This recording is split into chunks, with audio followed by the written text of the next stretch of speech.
vast empty land of Australia attracts the loners, the people who don't need people. Down at the very bottom left-hand corner, where the southern seas from the Antarctic meet the Indian Ocean and the winds will knock you flat, stand 3 lonely little houses, regulation government issue.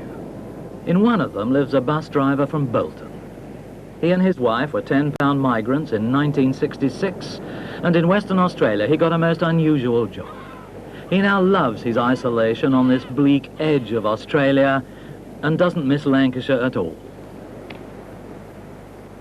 Ron Taylor is the Cape Leeuwin Lighthouse keeper. In these calm summer months, he even has a few visitors to lead up them stairs, as though showing off a rather tidy, stately home that's quite well lit from the outside. Do you get many heart attacks, No, we've had about two that I know of, anyway. We carried one lady all the way down. She'd had a heart attack a few years ago. I know how she feels. Considering the fact that she's 90 years old, the place is in jolly good nick, isn't it? Oh yeah, it's pretty well. We keep it up to scratch with paint, and we have to keep it painted, but strangely enough, we're knocking the paint off the walls higher up because it's holding water. And of course it takes the echo off as well.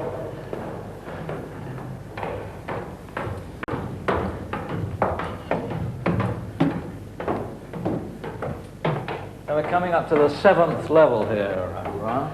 Yeah. Looks like a Swiss watch here. What is it? Yeah, well that's the old clockwork mechanism, and that was stopped in 1982 when they went over to automatic. But of course it still works, and we run it about once a month. How many steps have we done, Ron? 176 plus another 8. We don't count the 8 here. That's the non-public. Because the people don't come up here. Where the public mustn't come. That's right.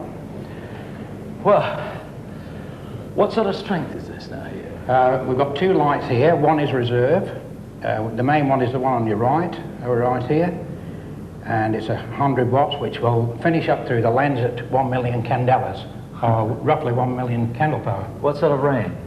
28 miles, because roughly that's the horizon from here, from this distance. Now this is one of the busiest sea routes in Australia, isn't it? Yeah, well, we would say so. I don't know whether that's true or not, but we would say so. This is actually the corner that the ships turn here. Exactly.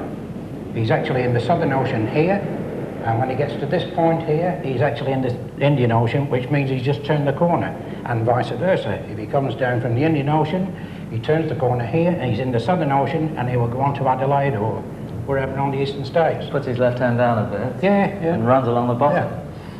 Ron, this is as far as you can go in Australia, isn't it? I mean, well, after this your hat floats through. That's right. Now, this is the most southwesterly point in Western Australia and also in the Australian continent.